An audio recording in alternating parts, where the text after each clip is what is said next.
Nagmula pala yung idea nito sa komento.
Noong una ko nga pong mabasa ang komento ay napaisip rin ako kung paano. Though 101% po agree ako. Kaso hindi po ako karpentero. Kaya ang tanong lang na kailangan kong ibato sa sarili ko ay kung paano ko siya magagawa gamit ang mga bagay na makikita ko lang sa paligid ko. At syempre sa pinakasimpleng paraan na kaya ko. Kaya sa ngayon, okay na po muna siguro ito.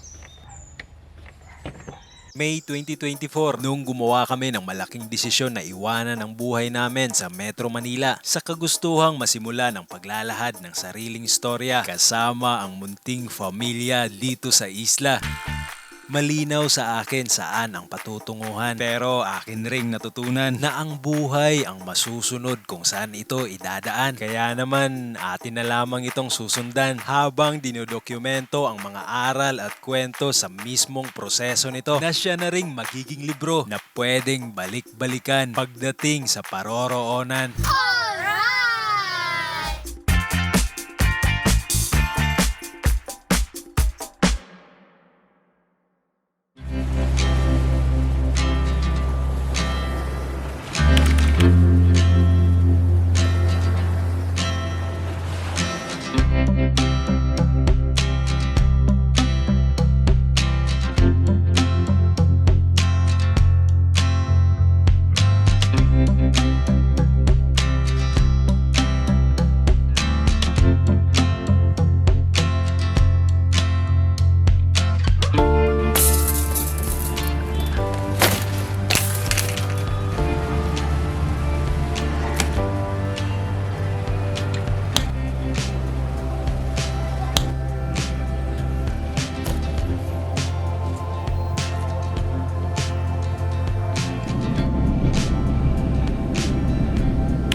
Yun o!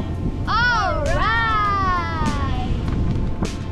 Ngayong araw nga ay pupunta naman tayo sa lugar na hindi nyo madalas makita kahit na yung mga turista na bumibisita dito sa isla. At madalas ko nga lang makita dito ay lokal ng isla para kumuha o manghuli ng uulamin nila.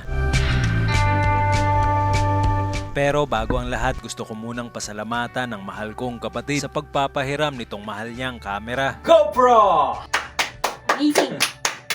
May bago na tayong gagamitin para sa Isla Familia. Yes! At syempre, sa lahat ng ito, pati na rin sa patuloy mong suporta sa ating pamilya. May mga nagsasabi na mas mabilis kang makakarating sa paroroonan kung sarili mo lang ang kasama at aasahan. Ang sabi ko naman, kung gusto mo ng lakbay na makabuluhan at malayong patutunguhan, pamilya dapat ang kasama mo dyan. Alright!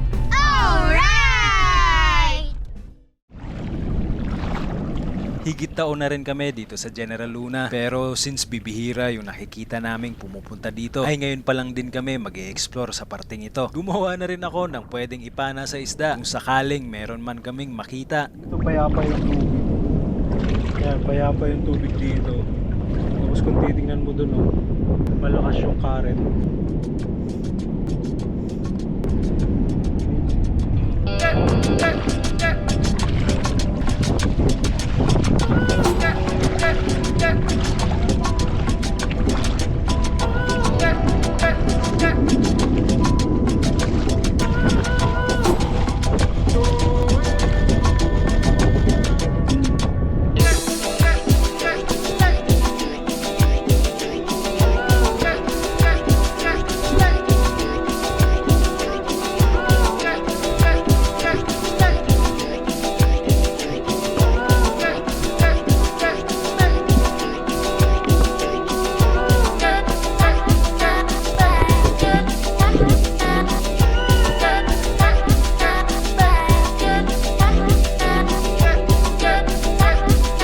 Dalawa sila, yung tatay tsaka yung bata, para tangan team.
At ayun na nga, maliliit ang karamihan sa isda na aming nakita. And yung malalaki naman, hindi namin malapitan. Feeling ko dahil makulay ang suot naming damit, tipong mas una nila kaming nakikita. Kaya mabilis din silang nakakalayo.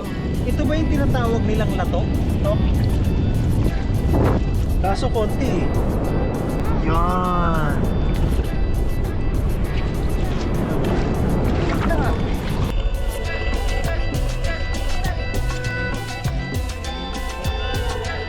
Medyo malayo na pala ito sa baybayin. Siguro nasa 1 kilometro na rin o baka nga higit pa. At yung harap nga na yan ay wala ka nang makikitang isla dahil yan na mismo ang Pacific Ocean. Kaya naman hanggang dito na lang din kami dahil malalaking alon na ang haharapin kapag lumagpas pa kami dito.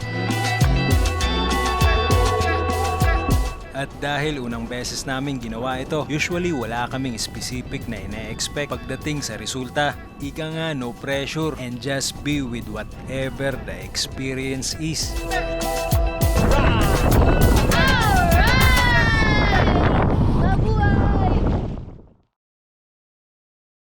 Dito na nga ang madalas naming tambayan ng magkakasama dahil hindi rinig masyado dito ang ingay ng kalsada, saka mas presko ang hangin rito. Kaya naman dito na ang bago naming paborito at sa mga araw tulad nito na masasabi kong perpekto sapagkat pag-uwi ni Jayden galing eskwela ay meron kaming pagsasaluhang merienda kasabay ng paborito naming pelikula. Sa dami ng hinaharap na pagsubok o problema, pagkatapos ng araw ay meron at meron pa ring mga bagay sa ating buhay na pwedeng maging ugat ng pasasalamat.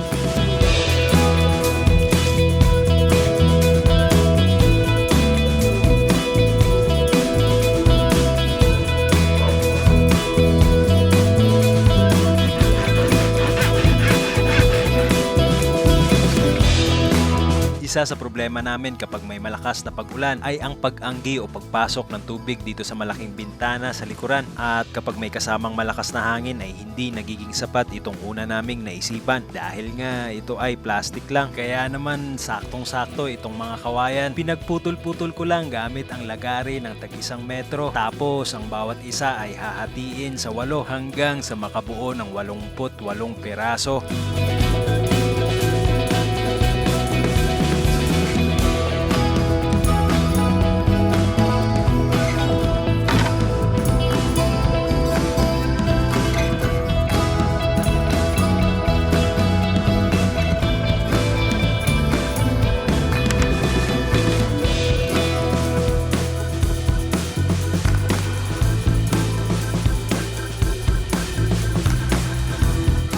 Simple nga lang siyang gawin dahil itatali lang ang bawat dulo ng bawat isa. Mas mainam rin kung maitali siya ng sabay gamit ang pinakamatibay na tali na available o meron sa inyong bahay. Kaya nylon string itong ginamit namin. Tira pa namin ito mula dun sa ginawa naming kapitan o bahay-bahayan ng mga halaman. And since napapadalas kami dito sa bago naming tambayan, minsan mainam rin kung merong pagkakaabalahan na may kabuluhan.